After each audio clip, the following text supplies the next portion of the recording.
What's cracking, y'all? You are now watching Boo TV. Appreciate you for stopping in. Like, comment, subscribe, hit the bell, stay notified, and let's get into the topic for today. February 8th, 2024. That's 2/8/2024. A very wonderful play on numbers, 2 being Gianna Bryant, Gigi's number, and 8 being Kobe's number for the first half of his career, and 24 being the number for Kobe Bryant during the second half of his career. That's why they chose today's date to reveal Kobe Bryant's statue. It's been a long time coming, well deserved, for the man that built Staples Center / Crypto Arena.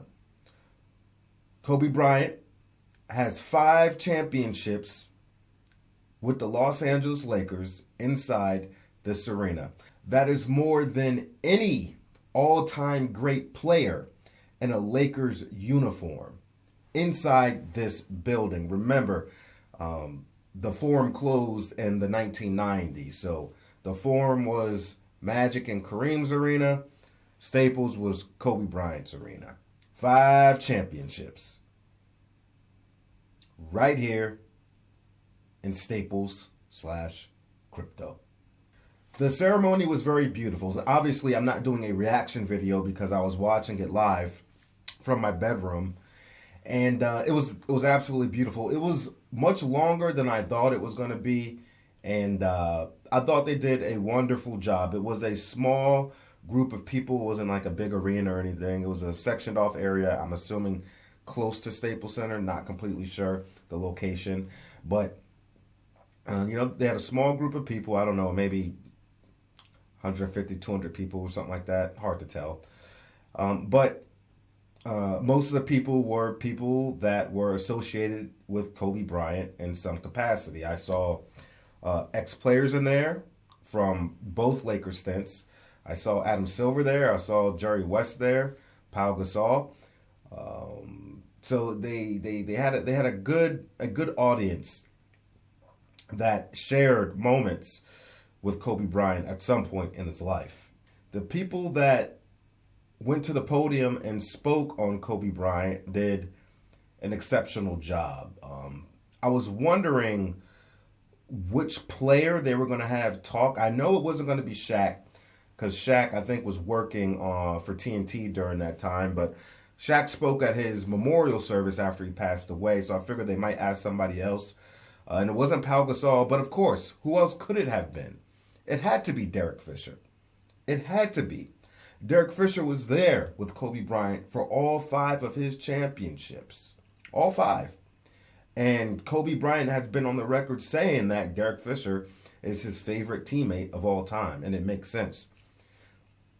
Derek Fisher spoke very eloquently and did a great job at talking about Kobe Bryant from all perspectives. I like the things that he touched on. He touched on the family aspect, and he touched on the basketball aspect, and he touched on the intangibles that a lot of people don't talk about. And everything he said came from the heart and came from experience, obviously, being with Kobe Bryant and around Kobe Bryant for such a long time. So outside of him and Phil Jackson, nobody could probably speak better on Kobe Bryant. Outside of his family. But outside of his family, nobody could speak better on Kobe Bryant than Derek Fisher and Phil Jackson, who was there more than anybody in the locker room for his career. Derek Fisher even more than Kobe. Remember, Derek Fisher and Kobe came up together from the very beginning, from the rookie year. Phil Jackson didn't show up till the 1999-2000 season when they won a championship. But D. Fish was there since the draft, no question about it. Phil Jackson, I was happy to hear talk. I haven't heard Phil Jackson talk in a very, very, very, very long time. And Phil Jackson pretty much spoke about Kobe's growth and maturity from when he got a hold of him up until, they had their last run together. And Phil spoke honestly. The only thing with Phil is you can tell, obviously he's up there in age, so certain details in his memory is a little bit foggy. So there were some minor details that he misspoke on a little bit. For example, he mentioned the game against Dallas where he said Kobe Bryant scored like 50 points in 3 quarters. No, Kobe Bryant scored 62 in 3 quarters and outscored the Dallas Mavericks team single-handedly by himself. But another detail about that game, which I think Phil might be a little off on the details, is that he said, this is the point, he was still talking about Kobe Bryant's growth and maturing as a leader and all this stuff, but he mentioned that after that 3rd quarter, he said he decided to sit Kobe out because they were pretty much beating the hell out of the Dallas Mavericks, and there wasn't any reason to put him back in the game, which is true. But then he went on to say that for the game against the Toronto Raptors, they needed every one of those 81 points. What I believe actually happened and how it was described, even by Phil Jackson, I believe, back in the 2005-2006 season, is that in that Dallas Mavericks game, after he scored the 62 in 3 quarters, beating his chest, Phil Jackson on the bench approached Kobe. And Phil Jackson asked Kobe if he wanted to go back into the game. And Kobe Bryant told Phil Jackson no. Not verbatim. He said, no, done enough damage here. And then somebody had mentioned, I think it was Lamar Odom. Lamar Odom was like, hey, man, you don't want to go back in and, get 70, 80, 90, 100 points, see what you can do. And Kobe Bryant's response to Lamar Odom was like, nah, I can get it some other time. And Lamar Odom was like, for a guy that scored 62 in 3 quarters, to know that he can just go out and do it again any given night almost blew his mind. That's all facts that I'm saying. That's all facts. Then Phil Jackson mentioned Mardi Gras in Portland, and I was like, maybe Portland has like a Mardi Gras celebration that I don't know about. But like I said, his memory is getting up there in age, so his memory might not be the best. And I get it. My memory is complete crap too, and Phil Jackson has been around way more greats and way more basketball. He probably forgets more basketball than I actually know. Let's just be honest. Obviously, his wife spoke on Kobe Bryant, did an excellent job. Kareem Abdul-Jabbar spoke on Kobe Bryant, also did an excellent job, as well as Jeannie Buss. I believe Jeannie Buss opened up, if I'm not mistaken. Yeah, everybody did a great job, and I felt like Kobe Bryant was pretty well represented between the collection of all the speakers, and they were able to touch on a lot of the areas that made Kobe Bryant who he was, and a lot of things that he was great at, and just his journey as a basketball player and as a human being, as a person. I thought it was very, very well done. As for the statue itself, if you don't recognize that pose, that is the pose Kobe Bryant struck after his 81-point game while he was leaving the court. I didn't know what they were going to do. I really didn't know what pose they were going to do. I had no idea. But, of course, they would go to one of his greatest games ever in the 81-point game. Most people consider the 81-point game Kobe's best game. Me, personally, I feel like the 62 in 3 quarters against the Dallas Mavericks was more impressive. But I get it. The numbers are what they are. So 81 trumps 62, but given the elite team the Dallas Mavericks were at the time and him outscoring them by himself, I thought that was more impressive. But the statue is wonderfully done. It's absolutely beautiful. And they even went into detail talking about the statue itself and the creator of the statue to, give them some credit. And it's pretty damn good. It's pretty damn good. I'm nitpicking here, but I think Kobe Bryant looks a little old in the face, considering he was, in his late 20s during that game. The statue makes him look a little bit older in the face, but like I said, I'm nitpicking. The statue is gorgeous nonetheless. Also, it was announced that this would not be the only statue of Kobe Bryant to be displayed outside of Crypto Arena. Kobe Bryant will have 2 more to make a total of 3 statues. So this one is the number 8 Kobe Bryant. They will do another statue of the number 24 Kobe Bryant. And then they will have another statue of Kobe Bryant and his beloved daughter Gigi outside of the arena as well. So, if I had to take a guess what they're going to use for the 24 variant statue, if I had to take a guess, because they use an iconic picture from number 8, I think his most iconic picture from the 24 era is probably after they won the 22 championship, and he has the hat on and he's holding the ball and he's just like this, like woo, like screaming.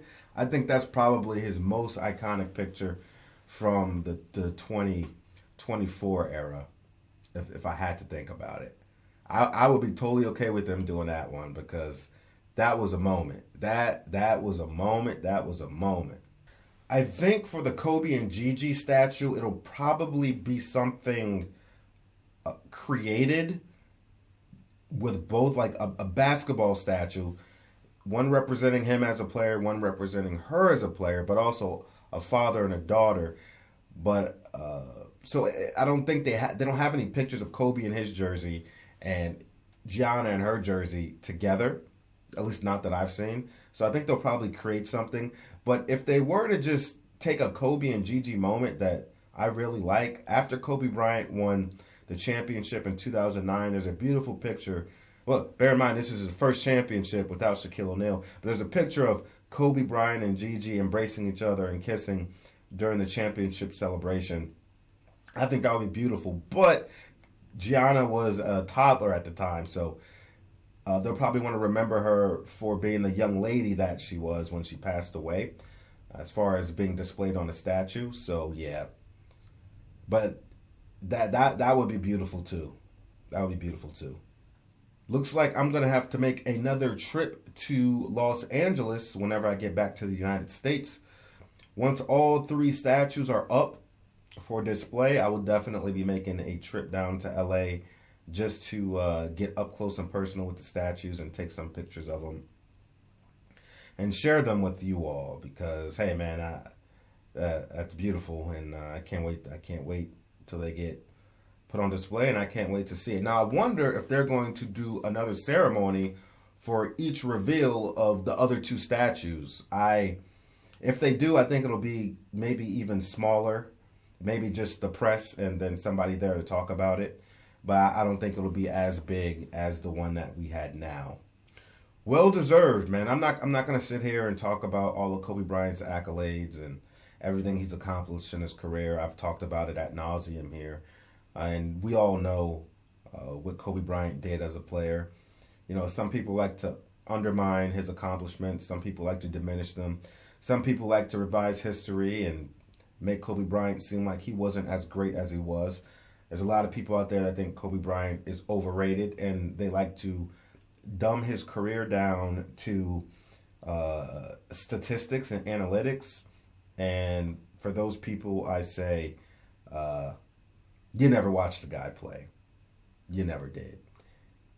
You can't tell me you did, or you'd understand his story and understand that him and other players as well, especially players from past eras or that era where, you know, the game was slower and the numbers aren't elevated and inflated like they are now, you would understand who the hell Kobe Bean Bryant was.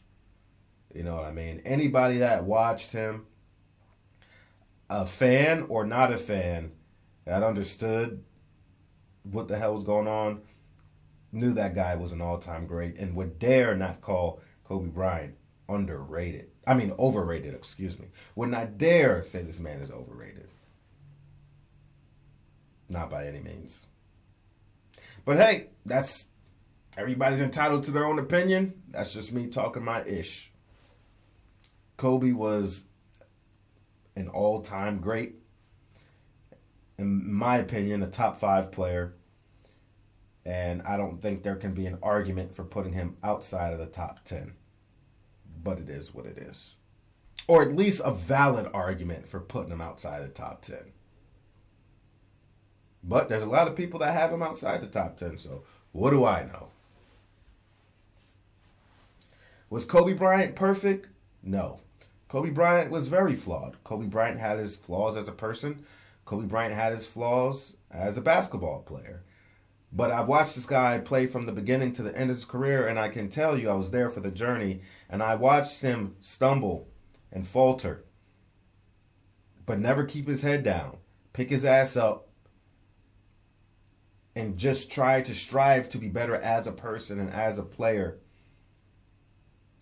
and move forward with the Mamba mentality. Are you a better version of yourself than you were yesterday? That's not just basketball. Kobe applied that to all aspects of life, and he lived by that. He absolutely did. And I've seen him grow as a person and a player. His story is a very interesting story. Like, you got a lot of players that might not have just a roller coaster kind of story attached to their career. Kobe Bryant is one of those people. Peaks and valleys, ups and downs, being on both sides of the spectrum. And it was an honor and a privilege to be a part of his journey from an onlooker far, far away, watching him play basketball. Kobe Bryant was one of my role models and heroes ever since I was a kid. My favorite player of all time. Do I think he's the greatest of all time? No, I don't think he's the greatest of all time. But he's my favorite of all time. No question about it. Thank you all for stepping in. Did you watch the ceremony? What did you think about it? What did Kobe Bryant mean to you? What do you think the other two statues will look like? I would love to hear your opinion. Like, comment, subscribe, hit the bell, stay notified, and I'll catch you on the next one. We out, baby.